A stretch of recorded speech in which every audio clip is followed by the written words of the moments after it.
Hello, my friend, and welcome to another fascinating video from your host, Debra Costu, Answers About Alzheimer's, where we answer all your questions. So if you have a question for me, put it in the comments below and I will address them, every single one. So right down there in that little comment box, just type away and let me know what you have questions about, and we'll make more videos on those topics. So this is a bit of a sensitive subject, and it's very misunderstood by both family caregivers and professionals who are taking care of people with memory problems, working in memory care units, assisted livings, nursing homes, etc., etc. So we all understand that different parts of the brain control different things, like personality traits, communication, language, behaviors, problem solving. Our brain controls our senses. Our brain controls everything, our movements. Our brains control everything that we think, do, and say. Did I mention that our brain controls our personality traits? So with that in mind, it is critical that we are not judging people with dementia on their actions or their words, because their brain is literally damaged. It's shrinking, and it cannot function the way it once did. They are not responsible. Let me say that again. They are not responsible for their own actions, behaviors, and reactions. So we're going to talk today about the limbic system, which is where the sexual part of our brains are located. When the person with dementia's portion of the brain is deteriorating and dying, it can change our sexual desires at any age. Don't be fooled out there about age and sex. Sex is still a very important part of the aging process, but that's another video.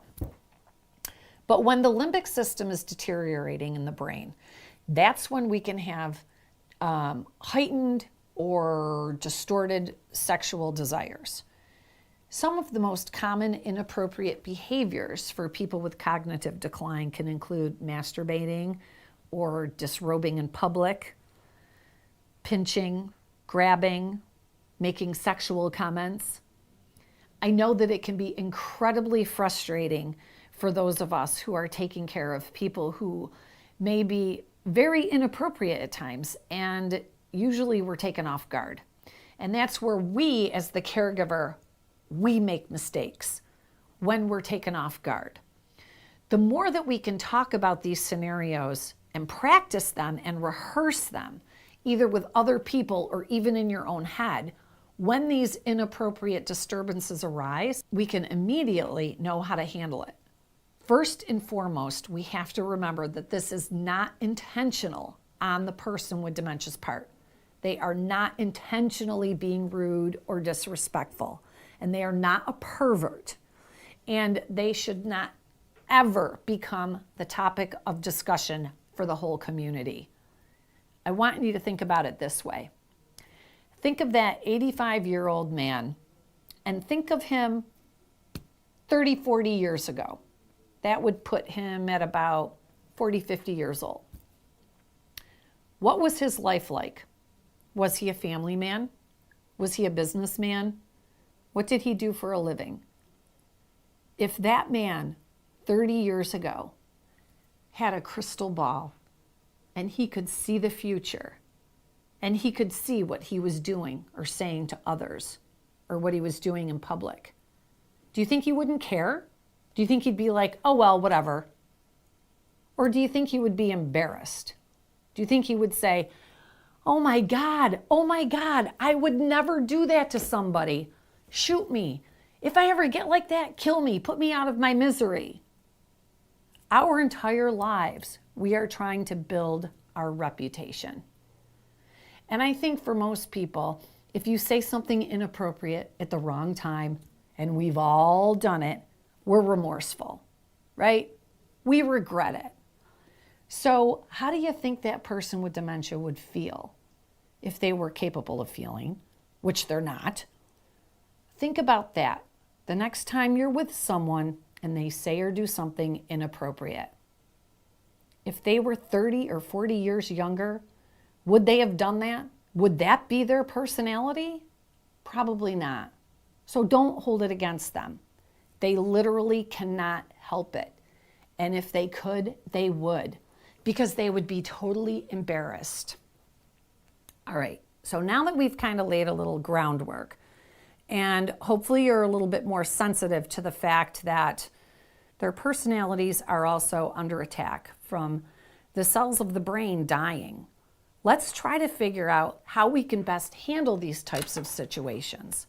The first one we're going to talk about is disrobing in public. Maybe they're taking off their clothes in the middle of the living room of their own house, or maybe they're taking off their clothes in the senior living community and walking down the hallway completely naked. This is where we have to be the detective. Why are they doing that particular behavior? Because I'm sure they don't just think, oh, I'm going to take off all my clothes and walk down the hallway and freak everybody out. Pretty sure that's not what's going on in their brain. So what is going on? Well, it could be a number of things, and we might be able to figure it out, and we might not ever be able to figure it out, but we have to try. So first, we need to rule out all their basic needs. Do they need to toilet? Are they hungry? Are they taking their clothes off because they're hot? Are they just disrobing because their clothes are uncomfortable? After we rule out all of the basic needs, then we need to dive a little bit deeper, and we have to consider a lot of other things. What time of day is it happening? Is there some consistency there? What is going on right before they're doing this behavior? What maybe are their patterns from their past routines? So let's say someone is taking off their clothes after dinner at the same time on most days. They're doing it right after dinner, and they're taking off their clothes and just walking down the hallway. It just may be that their past history was that directly after dinner, they would go and take a shower. That would make sense then, wouldn't it? We had a client that every day after dinner, she would go upstairs and take off all of her clothes, walk downstairs, through her house completely naked, and get into her indoor hot tub. Every single day. That was her routine. And she had dementia. And when the caregivers would come, she thought nothing of it. She would take off all of her clothes and walk right downstairs in front of anybody and anyone who was there. She wasn't embarrassed. It didn't even faze her because her inhibitions, that part of her brain, is no longer intact. So for her, it's completely normal. She recently moved to a senior living community. And I wonder, does the community know that that was her routine? How much do they really know about her? So if she starts taking off her clothes and wandering down the hallway, are they going to say to themselves, oh, she's just going to her hot tub? More than likely not. And she'll probably be scarred, the naked lady, and made fun of behind her back. That's not cool. That is not cool.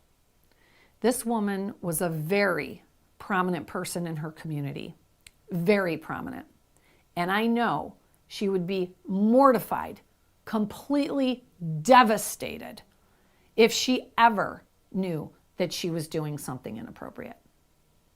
We as the professionals and we as the caregiver have to remember who this person was, because they are still that person. They're still that person, but now they have brain damage. Is that a dementia breakthrough for you? Comment below, DBT, because that should be a dementia breakthrough for you. All right, so now, how could we help this person? If we know that they're going to take all their clothes off, then we can intercept. So right before the end of the meal, we could escort that person to their room and say, okay, it's time to get in the hot tub, and help them take off their clothes and then walk them down to the bathing room. Or right at the end of the meal, escort them to an activity and distract them so that they don't just start taking off all of their clothes. Another great strategy or an idea might be to have a blanket tucked away nearby so that if the person does randomly decide to start disrobing, you have something that you can discreetly cover them up with and ask them to come with you to another area to protect their privacy. Isn't that what you would want? Wouldn't you want someone to discreetly cover you up and escort you out of the area? Or would you like them to just stand there and not know what to do and everybody's laughing and giggling at snickering about you behind your back, yelling, "Put your clothes back on"? That's not going to work. Not cool. Not cool. We have to start training our senior living communities better. We have to role play these scenarios because they happen. And our seniors with dementia deserve better. Our whole lives we spend building our reputations and trying to be the best person that we can be, only for all of that to be stripped away with a few behaviors that we can't control because we have brain damage. And then we have a new label. We're labeled the naked lady or the pervert. It's heartbreaking, absolutely heartbreaking. So when inappropriate behaviors occur, remember that it's due to the damage of the limbic system of the brain, and they are not responsible for their own actions or verbalizations. Remember the person that they were many years ago. Help to preserve their dignity. I love coming to memory care units and assisted livings and doing employee trainings, so contact me to find out how you can have me come and train your staff. You can contact me at Debra at answersaboutalz.org. I will be doing many, many more videos on other topics ranging from masturbation to rude comments and all other types of issues and behaviors that you guys are dealing with. So let me know and comment below what are some of the topics that you really need help with immediately, and I will make you the videos just for you. You name it, you got it. There is nothing we can't accomplish together. So remember, together we can. If you want to know every time I post a new video, hit that little bell down there. It's the notification bell, and you'll be told when I've released a new video. See you next time. Hey caregivers, I know you're here because you care, and I know that it's because you want to learn as many tips and tricks as you can get up your sleeves, and believe me, I know you need them. So make sure you like and subscribe, and that way you'll make sure you won't miss anything.